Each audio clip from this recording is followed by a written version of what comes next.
ও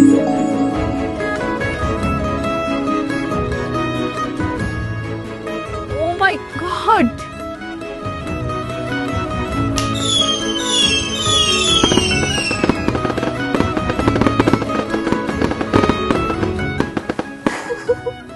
হেই, তোর মনে আছে? সিরিয়াসলি? আমার সব মনে আছে, ইচ অ্যান্ড এভরিথিং। তুই আমাকে বলেছিলি আমরা যেন আমাদের বিয়েতে লোকজন দাওয়াত দিয়ে খাইয়ে টাকা পয়সা নষ্ট না করে আমরা যেন একটা রিসোর্ট ভাড়া নিয়ে ওটাকে ইন্দ্রপুরীর মতো সাজাই। And I did it.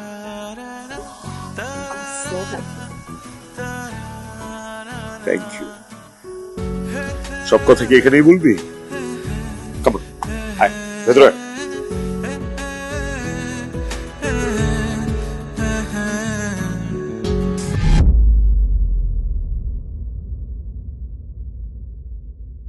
Surprise.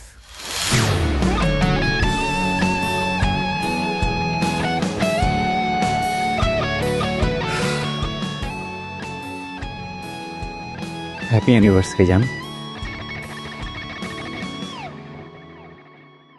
Thank you. Sir, you are genius sir. আপনার কারণে আমাদের সম্পর্কটা বাঁচলো। আপনার এই ঋণ আমি কোনোদিন শোধ করতে পারবো না স্যার। হয়েছে হয়েছে, ফিল্মি কথাবার্তা রাখো নয়ন।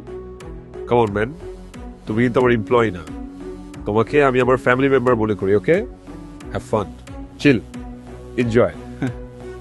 তামান্না, তোমাকে আমার বসের কথা বলেছিলাম না? He is my boss, mister Abir have. Sir আমাদের অ্যানিভার্সারির জন্য সমস্ত কিছু প্ল্যানিং করেছে এবং তুমি জেনে আরো সারপ্রাইজ হবা, এই ফুল রিসোর্টটা আগামী 3 দিনের জন্য ফ্রি বুকিং করে দিয়েছেন স্যার।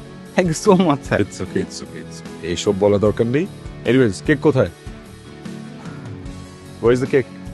স্যার, ছোট্ট একটা মিস্টেক হয়ে গেছে স্যার, মানে এক্সাইটমেন্ট আর তাড়াহুড়োতে স্যার কিভাবে যে মিস হয়ে গেল। আমি এখানে বয়কে বলেছি স্যার, মানে ওরা সব কিছু ব্যবস্থা করে দিবে। নয়ন, আর ইউ নাটস? তুমি রিসোর্টের লোকজনকে কেকের দায়িত্ব দিলা? হ্যাঁ, তাড়াতাড়ি যে দেখো কি অবস্থা। ম্যাডাম কিন্তু এমনি রেগে আছে। ওকে, আমি একবার সংসার বাঁচাইছি, আর কিন্তু বাঁচাতে পারবো না। তাছাড়া ওই আপনি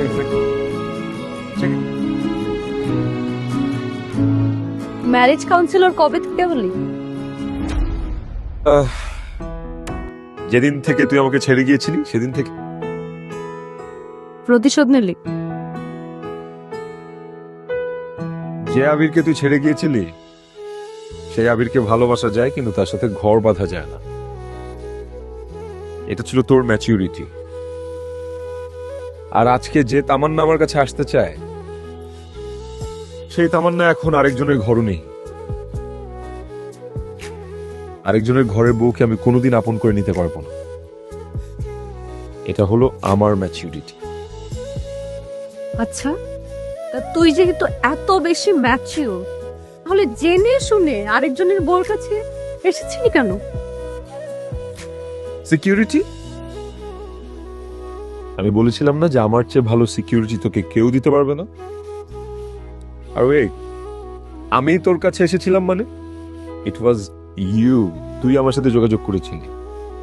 এইটা ঠিক আছে, ওই মুহূর্তে তোর মানসিক অবস্থা ভালো ছিল না। ওই মুহূর্তে যে কোনো তৃতীয় পক্ষ তোর জীবনে এসে তোর খুব ঘনিষ্ঠ হয়ে যাওয়ার সুযোগ ছিল। বাট সরি টু সে, 2-4 দিন আমোদ ফুর্তি করতো, তারপর তোকে একটা টিস্যু পেপারের মতো নিয়ে ছুঁড়ে ডাস্টবিনে ফেলে দিত।